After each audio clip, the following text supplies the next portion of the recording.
എന്ത് ഒന്നും പറയണ്ട. എന്താടാ വെറുതെ നീക്കണം എന്നാ എടാ മറ്റേ ഇൻസ്റ്റാഗ്രാമിൽ മറ്റേ ഡീറ്റ പാറ്റില്ലേ, എടാ നിനക്കറിയില്ല മറ്റേ അവൻ അയച്ചെന്ന. ഞാൻ മറ്റേ വെയിറ്റ് കൂടാൻ വേണ്ടിട്ട് കുറെ സ്ഥലത്ത് നടന്നല്ലോ, ഇവന്റെ അടുത്തൊന്ന് പോയതാ. നമ്മളിതൊക്കെ കാണണ്ട. ഇവൻ എനിക്ക് ആദ്യമേ ബ്ലഡ് ടെസ്റ്റ് ചെയ്യണമെന്ന് പറഞ്ഞു. ഞാൻ ചെയ്തില്ല. അപ്പൊ അവൻ എനിക്കൊരു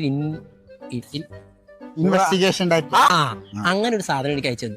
അതെടുക്കാൻ പറഞ്ഞു. ഞാനത് എടുത്തില്ല. അപ്പൊ 2 ദിവസം എടുത്തുള്ളൂ. പക്ഷെ ഈ 2 ദിവസം കൊണ്ട് വെയിറ്റ് കൂടിയില്ല. ഞാൻ എന്തൊക്കെ കഴിച്ചെന്നറിയ പറഞ്ഞതിനകത്തുനിന്ന്. അപ്പളേ ഇവന്മാർ എനിക്കൊരു ഓഫർ തന്നിട്ടുണ്ടായിരുന്നു.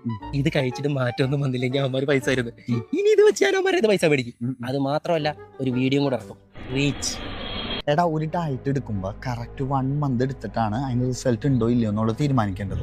പിന്നെ ഒരു ഡയറ്റ് എടുക്കുമ്പോൾ അതിനകത്ത് കറക്റ്റ് ആയിട്ടുള്ള protein, carbohydrate, fat, vitamins, minerals ഇതുണ്ടോ എന്നുള്ളത് വ്യക്തമായിട്ട് നോക്കണം. ഇതിനകത്ത് അത് കറക്റ്റായിട്ട് അവർ തന്നിട്ടുണ്ട്, യാതൊരു കുഴപ്പമില്ല. പിന്നെ 2 ദിവസം എടുത്തിട്ട് ജഡ്ജ് ചെയ്യണതല്ല ഒരു ഡയറ്റ്. 1 മാസം എടുത്തിട്ട് നീ ഇതേപോലെ വീഡിയോ ചെയ്യും. അപ്പൊ 1 മാസം ഇത് കംപ്ലീറ്റ് ആക്കിയിട്ട് വേണമല്ലേ നമ്മൾ റിസൾട്ട് നോക്കാൻ? അതാണ് വേണ്ടത്.